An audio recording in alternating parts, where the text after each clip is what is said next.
ఆ రోజు ప్రశ్నించిన గలాన్ని జైల్లో పెట్టించిన దాఖలాలు ఉన్నాయి.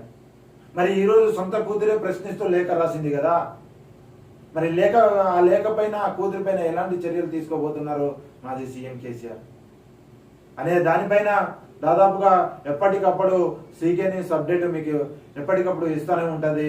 ఇక కేసీఆర్ కవిత ఎందుకు వీళ్ళిద్దరి మధ్య వైరం, తండ్రి కూతురు అన్న చెల్లి, మరి ఈ విధంగా ఎందుకు వైరం ఎందుకు దూరం పెరగబోతుంది? మరి ఆ దూరాన్ని లేఖ రాసినందుకు కేసీఆర్ కవితను పిలిపించుకొని మాట్లాడగలరా?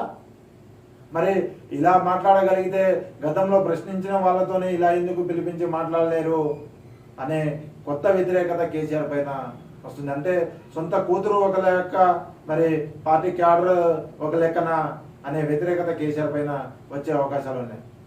మరి అదే రాకపోతే, పిలవకపోతే, కవితను పిలిచి మాట్లాడకపోతే మరి సొంత కూతురునే లెక్క చేయని మాజీ సీఎం కేసీఆర్ మరి పార్టీ కార్యకర్తలని క్యాడర్ని పట్టించుకోగలరా?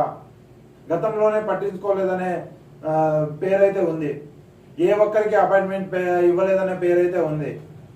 మొత్తానికి అయితే బీఆర్ఎస్ పార్టీ సందిగ్ధంలో పడ్డట్టు తెలుస్తా ఉంది. మరి ఆ క్యాడర్ చెల్లాచెదురు కాబోతుందా? మరి ఆ క్యాడర్ ఎటువైపు చూస్తున్నారు? బీఆర్ఎస్ క్యాడర్ ఎటువైపు వెళ్తారు? మరి బీజేపీ వైపు వెళ్తారా, మరి కాంగ్రెస్లోకి వెళ్తారా అనేది ఎదురు చూడాల్సిన పరిస్థితి ఉంది.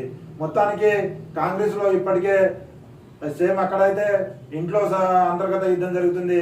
కాంగ్రెస్లో అయితే పార్టీ కార్యకర్తలు కొత్త కార్యకర్త పాత కార్యకర్తల యొక్క యుద్ధం జరుగుతుందని చెప్పేసి అది అందరికీ తెలిసిన నిజమే. మరి బీజేపీలో వీళ్ళకి ఆహ్వానం ఉండబోతుందా? గతంలో చెప్పినట్టు బీజేపీలో బీఆర్ఎస్ విలీనం కాబోతుందా, లేకపోతే కాంగ్రెస్లో బీఆర్ఎస్ విలీనం కాబోతుందా? ఈ విధంగా అన్ని అనుమానాలు అయితే రేకెత్తిస్తున్నాయి కవిత లేఖ. ఇక లేఖ ఓ డ్రామా, అంతర్గత ప్లాన్ చేసుకున్నారు. ఇక మంత్రి కోమటిరెడ్డి సంచలన వ్యాఖ్యలు చేసినట్టు తెలుస్తా ఉంది. ఇక కేసీఆర్ జవాబు చెప్పాలి. ఇక కూతురు లేఖ రాసిన దానిపైన కేసీఆర్ ఖచ్చితంగా ఒక పార్టీ లీడర్గా అయినా సమాధానం చెప్పాలి, లేదా ఒక తండ్రిగా ఆయన కూతురే ఎందుకు తండ్రికి ఎదురు తిరుగుతూ లేఖ రాసిందనే కోణం పైన కూడా చెప్పాల్సి ఉంటుంది. అయితే కేసీఆర్ దేవుడైతే దయ్యం ఎవరు? కవితకు ఆది శ్రీనివాస్ ప్రశ్నలు, బీఆర్ఎస్ మునిగే నావా దూకాలను చూస్తున్న కవిత ఇక బీర్లా అమలయ్య చెప్పినట్టు తెలుస్తా ఉంది.